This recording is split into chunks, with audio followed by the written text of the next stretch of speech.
You've been building this like massive, highly intricate computer science machine piece by piece all semester long.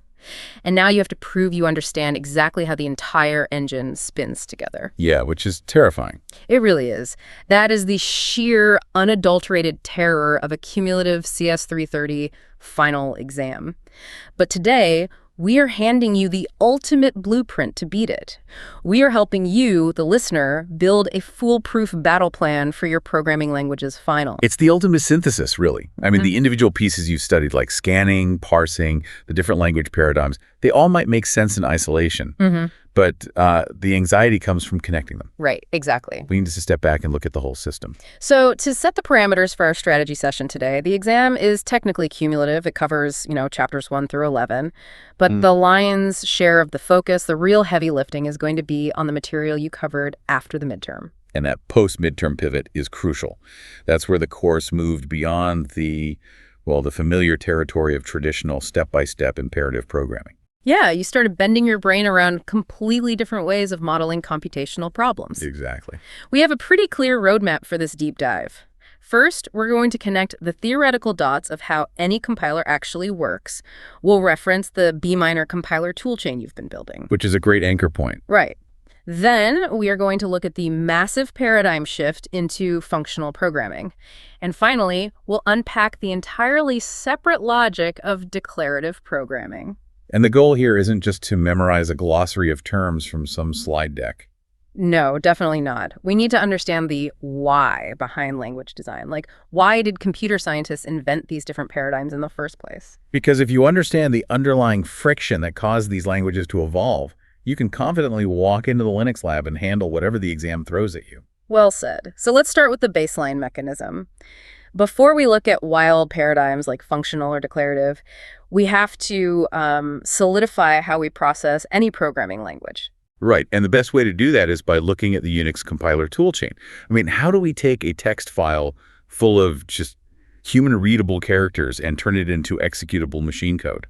It starts with raw characters streaming into lexical analysis, which is handled by the scanner. Yeah. I always picture this like someone reading a sentence without knowing the grammar yet, just, recognizing the individual words. The scanner groups those raw characters into meaningful lexical units, or tokens. It identifies keywords, symbols, variables, that sort of thing. Exactly. And once you have that stream of tokens, it flows directly into syntax analysis. Yeah. Which is the domain of the parser. Right, the parser. The parser applies the grammar rules of the language to see if the structure of those tokens is valid. It's asking, does this sequence of words actually form a valid sentence in our language? And this specific step is where a massive concept for the exam is born, the AST, or abstract syntax tree. Oh, yeah. The AST is essentially the structural representation of the program. It strips away all the superficial syntax. Like semicolons and curly braces. Exactly. Semicolons, parentheses, all that noise. It represents the pure hierarchical logical flow of the code. If you have an expression like, say, x equals 5 plus y, the AST organizes that into a tree structure. Okay, so what kind of metadata does the AST hold at each of these nodes? Well, it holds the crucial context needed for execution. The root of the subtree for our example would be the assignment operation, the equals sign. Right. And its left child is the identifier node for x. Its right child is an addition node. And then that addition node splits again. Yep. It has two children of its own, the integer 5 and the identifier y. You really need to understand this tree design and its relationship to your specific B minor implementation. Because it becomes the blueprint for everything that follows. Precisely. So the parser builds this beautiful tree, but then we hit a totally different stage called the semantic routines. And looking at the syllabus, we have to clearly distinguish between static and dynamic semantics. This is a big one. I know dynamic semantics happen at runtime. Like, that's what the program actually does when it executes in the real world. But static semantics happen at compile time. So why do we need a separate static semantics check if the parser already proved the grammar is correct? Because grammar rules alone are incredibly limited. Context-free grammars cannot easily enforce context-sensitive rules. What do you mean by context-sensitive? Well, they can't tell you if a variable was declared before you tried to use it. And they can't do type checking. Oh, okay. Here's an analogy I like to use for syntax versus static semantics. Grammar and syntax check if an English sentence has the right structure, right? Like a noun followed by a verb and a direct object. She So said. take the sentence, the rock ate the homework. The syntax is perfectly fine. It passes the parser. Grammatically, it's a flawless sentence. Right. But the static semantic step swoops in to say, wait a minute, rocks are inanimate objects. They don't eat things. This sentence doesn't make logical sense. That perfectly illustrates the boundary. The parser looks at your code and says, yes, this is a valid assignment statement. But the static semantic analyzer looks at the metadata in the AST and says, wait, you are trying to assign a Boolean true-false value into an integer variable. It's a type mismatch. Exactly. It catches logical impossibilities before the program is ever allowed to run. Okay, so the static semantics checkout. Our code is grammatically correct and logically sound. We are moving toward generating the actual by86 assembly code, but there is a step right in the middle. The intermediate representation, or IR. Yes, the IR and the optimizers, and I'm going to push back on this step a bit. Okay, lay it on me. I'm looking at this pipeline, and it feels like we're translating a book from French to English and then from English to Spanish.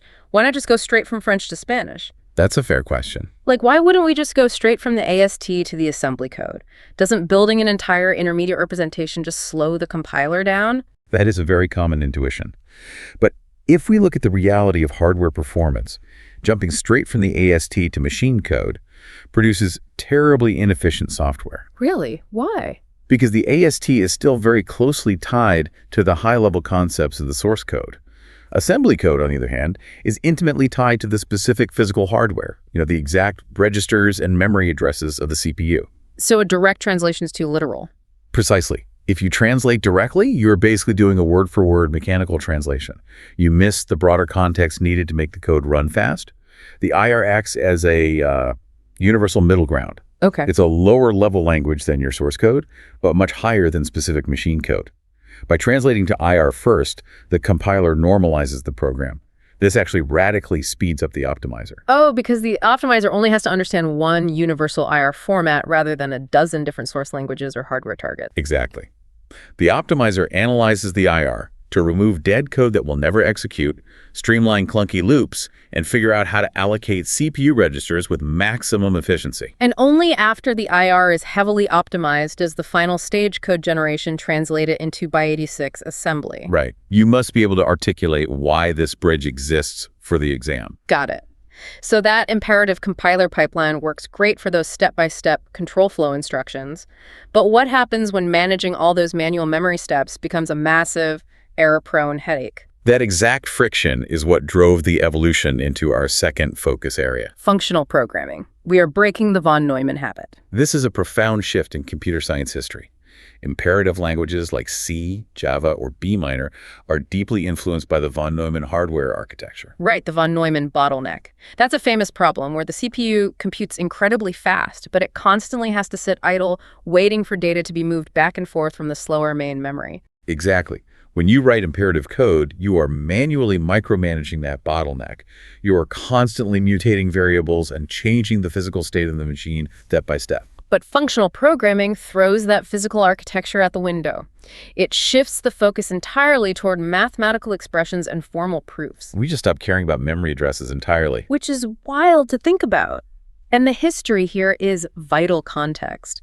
The granddaddy of this space is Lisp, created by John McCarthy at MIT in 1959. 1859. That's crazy. That is incredibly early. That predates John Backus's famous ACM Turing Award lecture, which heavily popularized functional programming by 18 years. It does. McCarthy was way ahead of the curve. And the concepts introduced in Lisp still form the absolute foundation of modern functional languages today. Like Clojure, which you've been using in the lab. Yeah, exactly.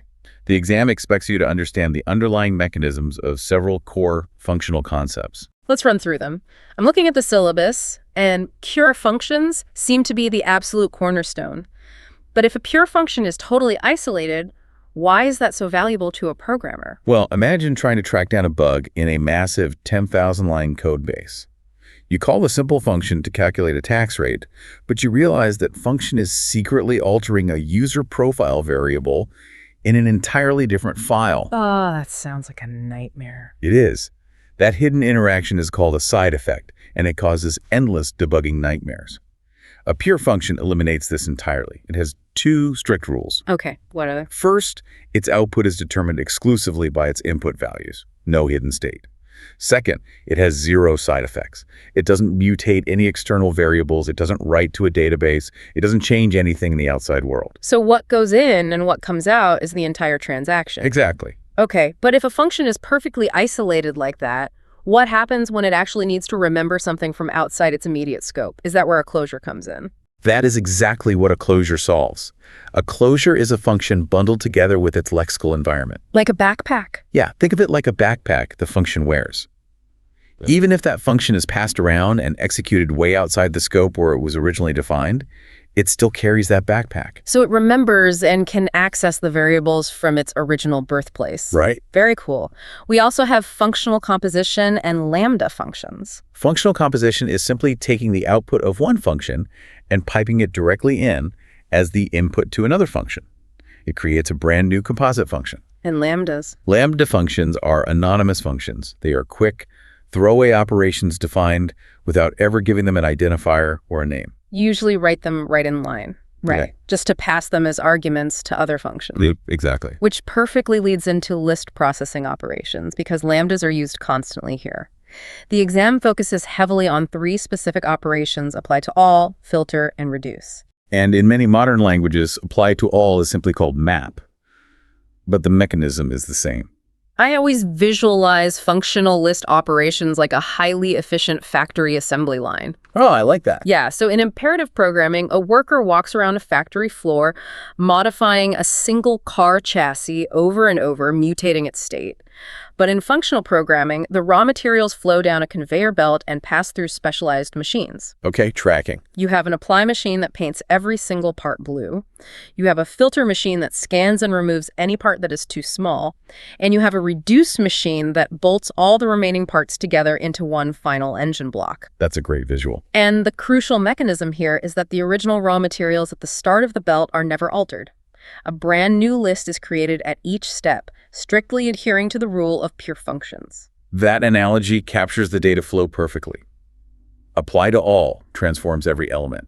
Filter selects elements based on a Boolean test. Reduce aggregates the entire list down to a single value. Got it. Now, here is a critical direct action item for the listener.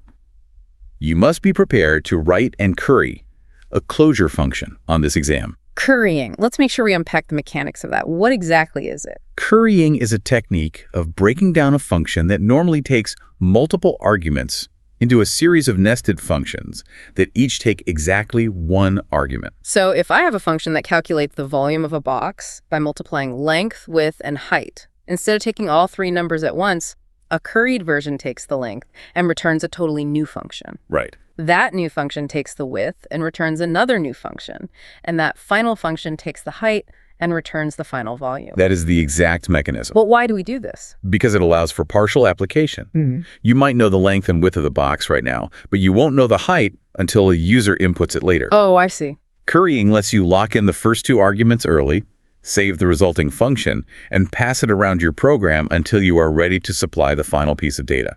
That's incredibly useful, and be sure you know the exact closure syntax to write that out, listener. Absolutely. So, functional programming solves the von Neumann bottleneck by removing manual state changes. But what happens when managing the control flow, the actual order of operations, becomes too complex? That leads us to part 3, the magic of inferencing and declarative programming. If imperative and functional programming dictate how a computer should calculate a result, declarative programming flips the script entirely. It dictates what the result should look like and forces the computer to figure out how to get there. We are shifting from sequential implementation to logical inferencing. We aren't writing step-by-step instructions anymore. We are just defining facts and rules based on formal logic and predicate calculus. Let's break down the vocabulary you need to know, starting with propositions. A proposition is simply a statement that can be evaluated as true or false. Like, an atomic proposition is the absolute simplest statement of fact. For example, Socrates is a man. Yes. And a compound proposition connects multiple atomic statements using logical operators like any, or, and not. Socrates is a man, and Socrates is mortal. The syntax for writing these propositions involves functors and tuples, right? Right. A functor is essentially the name of the relationship you are defining. If you write parent, Bill, Jake, the word parent is the functor. And the tuple is the list of arguments sitting inside the parentheses that the functor operates on. So Bill Jake is the tuple. Exactly. We also have to define the variables within those rules, specifically universal versus existential variables. Right. Universal variables apply to every single element in a given domain. For all x, x is mortal. Existential variables assert that at least one such element exists somewhere in the domain, even if we don't know which one. There exists an x such that x is a mammal. When we combine these into rules, we use clausal form, which has an antecedent and a consequent. The antecedent is the condition, the is part of the statement. The consequent is the conclusion, the then part. If the system proves the antecedent is true, it automatically guarantees the consequent is true. Which brings us to horn clauses and resolution. I understand that a horn clause is a specific restriction on clausal form. It says there can be at most one positive literal in the clause. But why do we need that restriction? Because without it, logical inferencing becomes computationally impossible for a machine. Unrestricted logic allows for too many branching possibilities and infinite loops. It just overwhelms the system. Exactly. Horn clauses constrain the logic just enough so that a computer algorithm can process it efficiently. And that algorithm is called resolution. Resolution is the engine of deduction. It's the mechanism that actually combines your facts and rules to answer queries. And the exam covers two ways this engine works: forward chaining and backward chaining. I always picture this like a detective solving a crime. Oh, so Well, forward chaining is starting at the crime scene. You find a fingerprint, run it through a database, identify a suspect, and follow the clues until you reach an arrest. You start with the known facts and apply rules to deduce new facts until the goal is reached. okay, I like that. Backward chaining is the opposite. You start with a prime suspect, the goal, and you work backward to see if their alibi, their location, and the evidence support the conclusion that they are guilty. You start with the goal and see if the known facts support it. That is an excellent way to visualize the two approaches.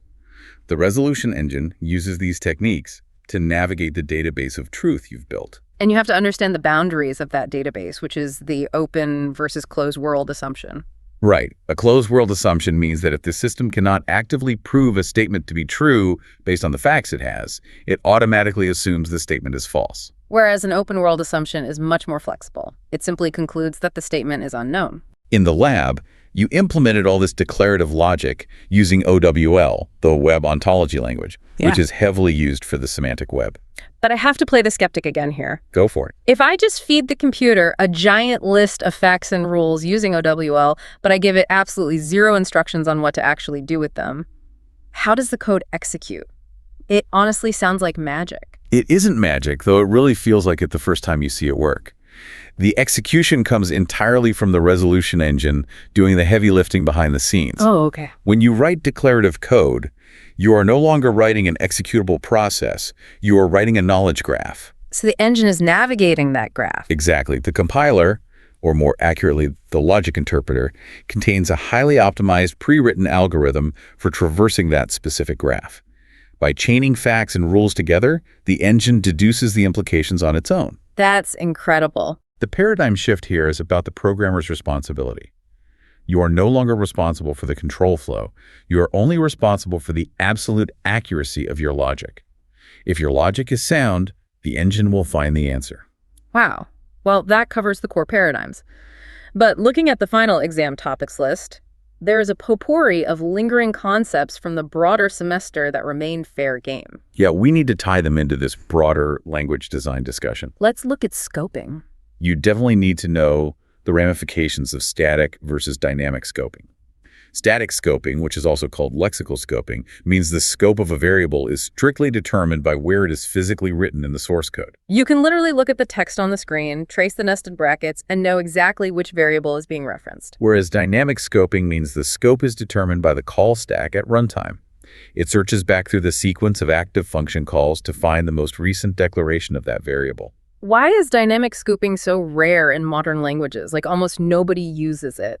Because it makes code incredibly unpredictable. A function might behave completely differently depending on which part of the program happened to call it. Oh, right. It's a nightmare for debugging, which is why almost all modern languages default to static scoping. Makes total sense. The final major topic is memory management.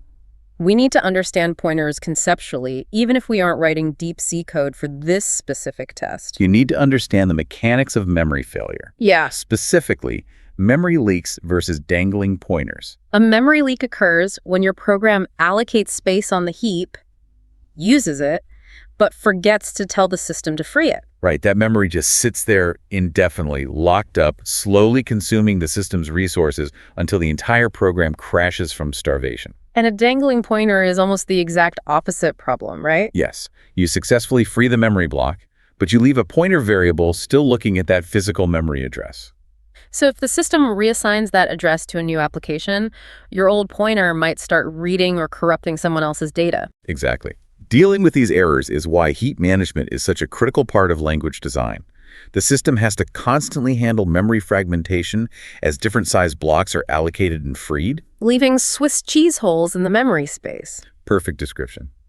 You need to be able to discuss how automated garbage collection systems, like the ones built into Java or functional languages, run in the background to clean up unreferenced memory. Relieving the programmer of having to manually free everything? Okay, we've mapped out the theory. Now let's talk survival logistics. For the exam itself, you are allowed exactly one 8.5 by 11-inch single-sided cheat sheet. That piece of paper is your holy grail. Do not just shrink the textbook down to a microscopic font. Curate it carefully. Focus on the contrasting paradigms, the specific stages of the compiler toolchain, and the exact syntax for closure currying and declarative propositions. And crucially, be sure you know where you are actually taking the test. Yes. The exam is Monday, May 4th at 9 a.m. Do not go to the regular lecture hall. It is in BTCIS 237, which is the Linux lab. As you prepare that cheat sheet over the weekend, remember the ultimate goal of the course. This exam is testing your ability to evaluate language design. Every programming language is simply a tool, and every tool represents a specific set of engineering compromises. You are constantly weighing syntax readability, memory safety, execution performance, and the underlying paradigm. Right. You now know the fundamental mechanisms. You know what it means to micromanage hardware memory using imperative languages like C. You know how to process data through pure, isolated mathematical pipelines to prevent bugs using functional languages like Clojure. And you know how to build a database of logical facts for a resolution engine to solve using declarative languages like OWL. It is genuinely fascinating to see how the architecture of human thought dictates the architecture of the software we build. But before we leave you to study, there is a final, provocative thought I want you to consider. Oh, let's hear it. One that builds directly on the readings from the syllabus. You're talking about the LLM roundtable discussions. Yeah, precisely. The course heavily emphasized leveraging AI as a programming tool, and we read articles like, Jan LeCun has been right. Think about the trajectory of the compiler toolchain we mapped out at the beginning of this deep dive. The AST, the IR, all of it. The whole point of the AST and the intermediate representation is to create a bridge between human intent and machine execution. Oh. But if artificial intelligence models are becoming increasingly capable of understanding our intent and generating complex, optimized code, Wow. how long will it be until we no longer need intermediate representations or manual optimizers at all? Will the compilers of the very near future just be massive AI models capable of taking our high-level declarative logic and translating it directly into flawless, perfectly optimized machine code? When you look back at that massive, intricate schematic of the machine you've built this semester, just remember, the way we build that machine is already evolving. Good luck on Monday.